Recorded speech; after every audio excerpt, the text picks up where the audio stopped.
Hi friends, இன்றைக்கி நம்ம வீடியோவில் சூப்பரான சாஃப்டான சப்பாத்தி எப்படி பண்ணுறதுன்னு பார்க்க போகிறோங்க. இந்த மாதிரி சப்பாத்தி செஞ்சிங்கன்னா எவ்வளோ நேரம் ஆனாலும் அப்படியே சாஃப்டாக இருக்கும், அட்டை மாதிரி வராது. உங்கள் வீட்டு குழந்தைங்களும் நல்லா விரும்பி சாப்பிடுவாங்க. பாருங்கள், 3 விரலாலேயே ஈஸியாக பிக்கிற அளவுக்கு நல்லா சாஃப்டான சப்பாத்தி எப்படி பண்ணுறதுன்னு பார்க்கலாம். வாங்க வீடியோக்குள்ளே போகலாம்.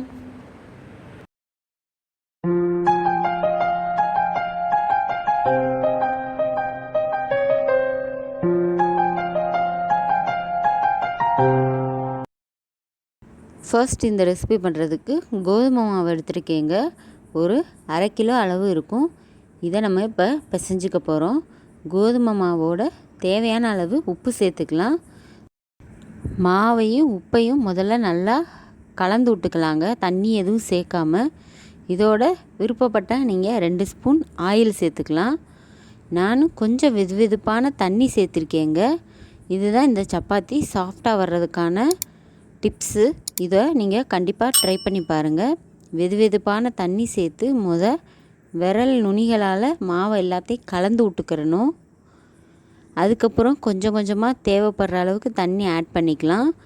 1 கப் மாவுக்கு 1/2 கப் தண்ணி சரியாக இருக்குங்க. அதுக்கப்புறமும் தண்ணி தேவைப்பட்டால் கொஞ்சம் கொஞ்சம் லைட்டாக ஆட் பண்ணிக்கலாம். பாருங்கள், தண்ணி தெளித்து எல்லா மாவையும் நம்ம ஒன்று போல் பிசைஞ்சிக்கலாம். இப்போ நம்ம உள்ளங்கையால் நல்லா அழுத்தம் கொடுத்து பிசையணுங்க.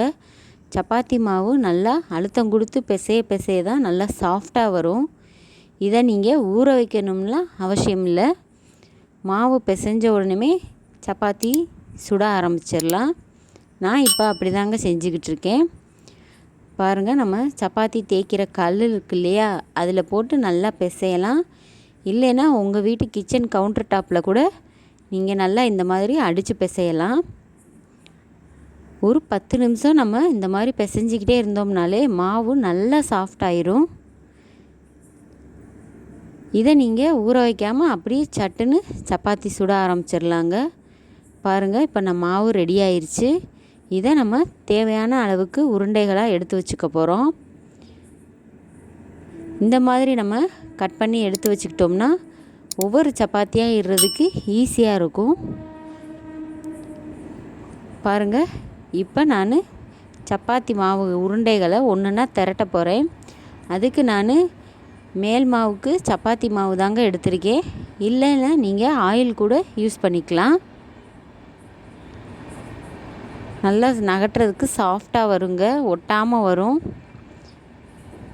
இன்னொரு டிப் என்னென்னா, நம்ம சப்பாத்தி மாவு இந்த மாதிரி தேய்க்க ஆரம்பித்த உடனே நம்ம தோசைக்கல்லில் போட்டு எடுக்க ஆரம்பிச்சிடணுங்க. அதை நம்ம ஃபேன் காற்றுல உணர விட்டுறக்கூடாது. உணர்ந்து போயிடுச்சுனாலும் சப்பாத்தி அட்டை மாதிரி தான் வரும். பாருங்கள், இந்த மாதிரி நம்ம ஒன்று ஒன்றா தேய்க்க ஃப்ரெஷ்ஷாக போட்டு எடுத்துக்கலாம். பாருங்கள், இன்னொரு டிப் என்னென்னா, தோசைக்கல்லில் நம்ம சப்பாத்தி போடும்போது எண்ணெய் எதுவும் ஊற்றக்கூடாது.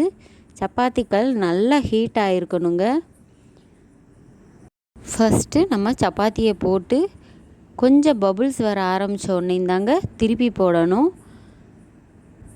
இந்த மாதிரி நம்ம திருப்பி போட்டு தோசை கரண்டியை வச்சு ப்ரெஸ் பண்ணி விட்டோம்னா சப்பாத்தி சூப்பராக உப்பலாக வருங்க. ட்ரை பண்ணி பாருங்கள். இந்த மாதிரி நல்லா 2 பக்கமும் உப்பி வந்ததுக்கப்புறம் நீங்கள் விருப்பப்பட்ட ஆயில் ஆட் பண்ணிக்கலாம். குழந்தைங்களுக்கு பட்டர் கூட ஆட் பண்ணி கொடுக்கலாங்க.